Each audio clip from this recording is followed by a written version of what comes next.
अस्सलाम वालेकुम। Welcome to my YouTube channel. आज का जो हमारा टॉपिक है वो है methods of deriving economic laws. Economic laws मैंने आपको कुछ बताए थे, जैसे लॉ ऑफ सप्लाई बताया था, लॉ ऑफ डिमांड बताया था। तो उन लॉज को जो है वो इकोनॉमी के अंदर डिराइव कैसे किया जा सकता है, उसके लिए हमारे पास दो मेथड्स हैं। एक है हमारे पास डिडक्टिव मेथड और एक है हमारे पास इंडक्टिव मेथड। तो इनको साइड बाय साइड हम स्टडी करेंगे। इनमें डिफरेंस भी आपको जो है वो फिर क्लियर हो जाएगा कि इनका क्या डिफरेंस है। डिडक्टिव मेथड को पहले देखते हैं। This is the method from which we conclude from known facts और general principle and in other words जो है moving from general facts to particular principles. Deductive method जो है वो ऐसा मेथड है जिसके अंदर आप जर्नल से एक स्पेसिफिक जो है वो रूल की तरफ मूव करते हैं, एक पर्टिकुलर प्रिंसिपल की तरफ जो है आप मूव करते हैं। नंबर टू, सेकंड जो है वो इंडक्टिव मेथड है। इसका क्या है, इसमें आप moving from particular facts to general principles. अब डिडक्टिव में आपने देखा कि हमें एक जर्नल सिचुएशन बताई जाती है इकॉनमी की, उसको सामने रखते हुए हमने पर्टिकुलर जो है उससे कोई लॉ बनाना होता है या उससे हमने कोई रीजनिंग फाइंड करनी होती है। और लेकिन इंडक्टिव मेथड में ऐसा नहीं होता, हमें एक पर्टिकुलर सेट ऑफ जो है वो दी जाती है, रीडिंग्स दी जाती हैं, कुछ टेस्ट दिए जाते हैं जिनको हमने परफॉर्म करना होता है। फिर उसमें से हमने जर्नल प्रिंसिपल्स निकाले होते हैं कि ओवरऑल जो है वो क्या ये चीज़ अप्लाई कर रही है इकॉनमी के अंदर या नहीं। डिडक्टिव मेथड जिसके अंदर जर्नल से पर्टिकुलर फैक्ट्स की तरफ जाया जाता है, उसकी एग्जांपल जो है वो ये है, people buy more where the prices are less and when the prices are less तो सप्लाई गेट्स मोर। उस यहाँ इसका मतलब ये है कि पीपल बाय मोर, जहाँ पे आप देखेंगे कि चीज़ों की कीमतें जो हैं वो कम है। ये एक जर्नल से जो है हमारी परसेप्शन है हमारी इकॉनमी के अंदर कि जहाँ पे चीज़ की प्राइस कम होगी और तो वहाँ पे लोग जो है उस चीज़ को ज़्यादा बाई करेंगे। लेकिन इसके अंदर ना कुछ एक्सेप्शंस भी आ जाती हैं। वो ये है कि लाजमी नहीं है कि जिस भी चीज़ की प्राइस कम होगी उसकी हमें बेशक ज़रूरत नहीं भी है तो हम उसको बाय करना शुरू कर देंगे, ऐसे नहीं होता। जिस चीज़ की हमें ज़रूरत है, जिस चीज़ की मार्केट में डिमांड है, अगर तो वो हमारी डिमांड है और उसकी प्राइसेस कम है तो उसकी डिमांड बहुत ज़्यादा जो है वो आ जाएगी। जब डिमांड बहुत ज़्यादा होगी तो जितने भी सप्लायर्स हैं उस कमोडिटी के, वो ऑटोमेटिकली अपनी सप्लाई को बढ़ा देंगे। तो इस जर्नल कॉन्सेप्ट को एक्सप्लेन करने के लिए लॉ ऑफ डिमांड जो था उसको फॉर्म किया गया। नेक्स्ट, इंडक्टिव मेथड में ऐसे होता है, हमें कुछ पर्टिकुलर सेट ऑफ सैंपल एक दिया जाता है, उसमें से हमने इंड्यूस करना होता है कि whether this will apply on the economy और अकॉर्डिंग टू इट हमें कौन सा जो है वो रूल जो है वो मार्केट में इंट्रोड्यूस करवाना पड़ेगा, कौन सी थेरी आएगी इसको देखते हुए। तो उसको हम इंडक्टिव मेथड कहेंगे। For example, price of particular goods like cloth, meat, fruits increase. आपको एक उन्होंने सिचुएशन दी है कि फॉर एग्जांपल आप देखें कि जैसे कपड़ा हो गया, कोई मीट हो गया, फ्रूट्स हो गए, उनकी प्राइसेस जो हैं वो इंक्रीज़ हुई हैं।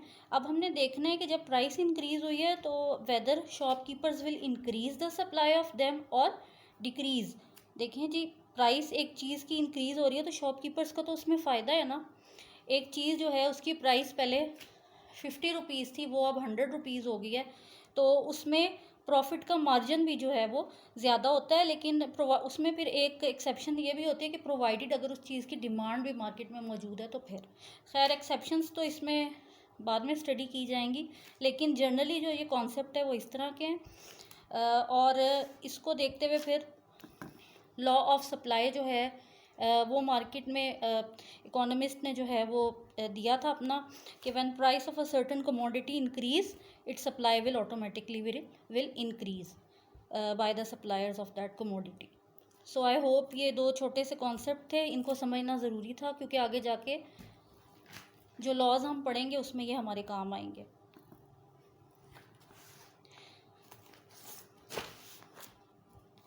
नेक्स्ट है हमारे पास classification of economics.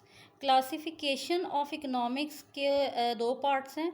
Number one is theoretical economics and the second one is applied economics. Theoretical economics के आगे 2 सब डिविजन्स हैं, सब पार्ट्स हैं, जिनमें एक माइक्रो इकोनॉमिक्स है, एक मैक्रो इकोनॉमिक्स है। Being an economic student you must know that यहाँ पे जो बच्चे इकोनॉमिक्स नहीं पढ़े उनके लिए तो न्यू है, लेकिन जो पढ़ चुके हैं उनको पता है कि माइक्रो और मैक्रो में क्या डिफरेंस होता है। माइक्रो जो है that is study of small segments of society.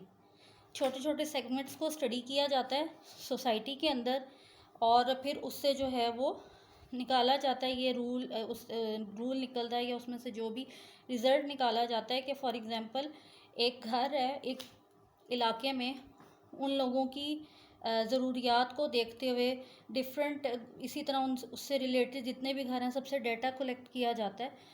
और ये डेवलप कंट्रीज़ की मैं बात कर रही हूँ, जहाँ पे लोगों को सप्लाई जो है कमोडिटीज़ की दी जाती है, या मार्केट में जो है कमोडिटीज़ की जितने भी सप्लाई होती है वो लोगों से स्टेप वाइज लोगों के जितने भी राय ली जाती है, उनको एक परफॉर्मा दिया जाता है जिसको फिल करना होता है। उस परफॉर्मे को देख के फिर जो है उस इकॉनमी के अंदर जिस भी चीज़ की डिमांड है उसको आप वो लोग जो है वो कम या ज़्यादा करते हैं। तो ये माइक्रो इकोनॉमिक्स है। और जो मैक्रो इकोनॉमिक्स है, यहाँ पे हम स्टडी करते हैं एग्रीगेट लेवल ऑफ इकोनॉमी, पूरी इकोनॉमी में मार्केट की क्या सिचुएशन है। माइक्रो इकोनॉमिक्स को थोड़ा सा एलेबोरेट भी कर दूँ कि micro economics means a millionth part of a thing. Micro को जैसे ही आपको नाम से ही जो है वो पता चल जाएगा कि माइक्रो जो है वो सबसे छोटा पार्ट जो है वो होता है इकोनॉमी का। और फॉर एग्ज़ाम्पल दैट एक चीज़ की जो है वो डिमांड जो है एक इंडिविजुअल ने कहा है कि जी ये चीज़ ये डिमांड में है, इकॉनमी में सर्कुलेट की है ये न्यूज़ कि डिफरेंट जो लोग हैं वो इस चीज़ की डिमांड कर रहे हैं। तो अब यहाँ पे उस चीज़ की प्राइस, एक स्पेसिफिक चीज़ की प्राइस को जो है वो लेके डिस्कस किया जाएगा। ये नहीं कि जैसे फॉर एग्ज़ाम्पल यहाँ पे हम लोग डिस्कस करेंगे स्पेसिफिक प्राइस ऑफ मैंगोज़। एक सर्टेन कमोडिटी प्राइस जो है उसको हम स्टडी करेंगे, not the price of all the fruits, क्योंकि हमें पता है कि मार्केट में मैंगो की प्राइस को जो है वो लोग डिस्कस कर रहे हैं, वेदर वो इंक्रीज़ है या डिक्रीज़ है, वो डिमांड पे क्या इफ़ेक्ट कर रही है। लेकिन एक चीज़ जो है, एक पार्ट को इकोनॉमी के अंदर स्टडी करना वो माइक्रो इकोनॉमिक्स कहलाता है। लेकिन अगर इसी चीज़ को हम मैक्रो इकोनॉमिक्स में स्टडी करें तो this will be price of whole fruits industry. जितनी भी हमारी फ्रूट इंडस्ट्री है वो प्राइसेस को कैसे रेगुलेट कर रही है, ये हम मैक्रो इकोनॉमिक्स में स्टडी करते हैं। ये हमारा डिमांड जो है एक सर्टेन एरिया की है, और यहाँ पे हमारी डिमांड और प्राइस जो होती है मैक्रो इकोनॉमिक्स में वो एग्रीगेट लेवल पे होती है। और एक और चीज़ मैं आपको बता दूं कि जब आप फॉर एग्ज़ाम्पल जॉब वगैरह करते हैं तो उसके अंदर जो रिवॉर्ड्स दिए जाते हैं वो भी माइक्रो इकोनॉमिक्स की मदद से जो है वो तय किए जाते हैं कि ये जॉब है, इसके अंदर जो है इसकी कितनी पे होनी चाहिए, कितना रिवॉर्ड होना चाहिए। ठीक, तो ये माइक्रो इकोनॉमिक्स का थोड़ा सा एक कॉन्सेप्ट था जो मैंने आपको एक्सप्लेन किया। मैक्रो इकोनॉमिक्स जो है वो एक ग्रीक वर्ड मैक्रो से डिराइव हुआ है, this is a Greek word. ठीक है, कुछ लैटिन वर्ड्स हैं इसके अंदर इकोनॉमिक्स में, और कुछ जो हैं वो ग्रीक, मोस्टली जो हैं ग्रीक और लैटिन वर्ड्स हैं जिनकी वजह से जो है ये इकॉनमी में डिफरेंट वर्ड्स इंट्रोड्यूस हुए हैं। और मैक्रोस का मतलब होता है large. Therefore in macro economics we study the large segregates और एग्रीगेट्स ऑफ एन इकॉनमी, और इससे हमें मदद मिलती है कि इस तरह हम पूरी इकॉनमी पे जो है वो फोकस कर सकते हैं। दोनों में से बेटर, दोनों ही वैसे तो अपनी अपनी जगह ठीक हैं, लेकिन मोस्टली जो प्रेफर की जाती है इकॉनमी के अंदर वो जो है वो मैक्रो इकोनॉमिक्स जो है इसको प्रेफर किया जाता है, क्योंकि इससे जो है हमने ओवरऑल इकोनॉमिक पॉलिसीज़ बनानी होती हैं। अब हमारे पास सेकंड अप्लाइड इकोनॉमिक्स क्या होता है। ये थेरीज़ जो हमारे अंदर थ्योरेटिकल इकोनॉमिक्स में जो माइक्रो इकोनॉमिक्स की थेरीज़ हैं, जो मैक्रो इकोनॉमिक्स की थेरीज़ हैं, इनको जब हम प्रैक्टिकली अप्लाई करते हैं एक इकोनॉमी के अंदर, तो it will be said that this is an applied economics. जितने भी प्रिंसिपल्स माइक्रो इकोनॉमिक्स में आए हैं, जब हम उसको स्टडी करेंगे और उनको जब अपनी इकोनॉमी के अंदर अप्लाई करेंगे, तो वो सारा जो है वो अप्लाइड इकोनॉमिक्स के पार्ट में हम लोग स्टडी करेंगे।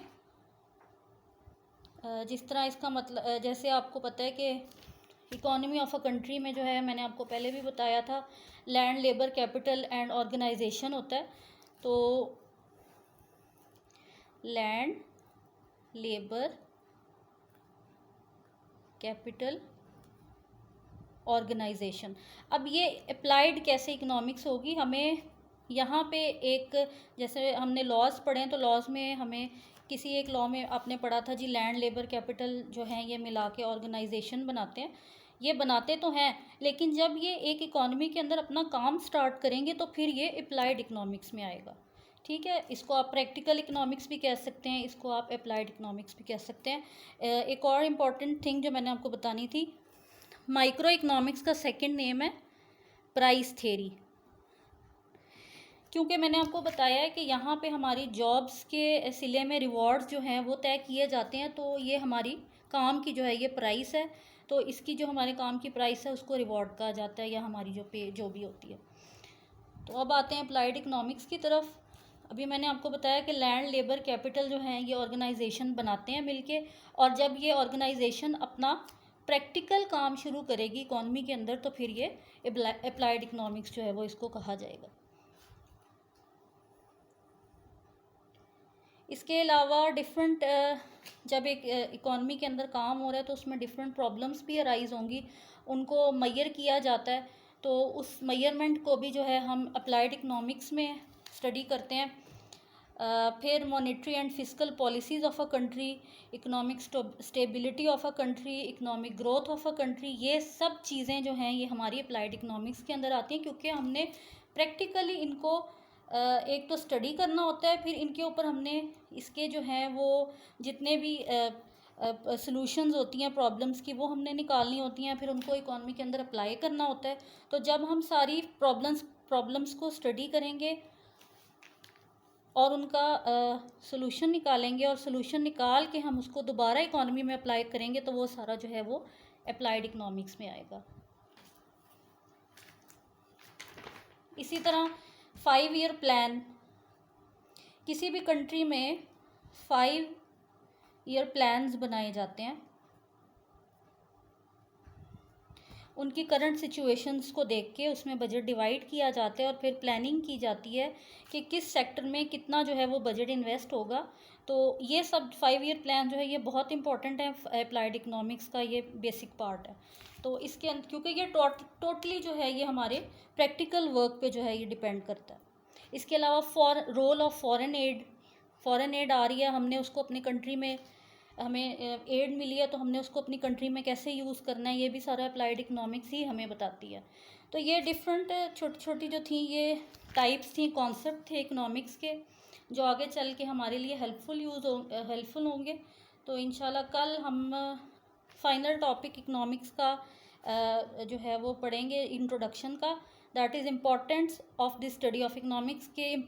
स्टडी इकोनॉमिक्स को जब हम करते हैं तो उसकी हमारी ज़िंदगी में, हमारी इकॉनमी में क्या इम्पोर्टेंस है, और इंशाल्लाह ये हम कल डिस्कस करेंगे। So this is it for today, thank you and अल्लाह हाफिज़।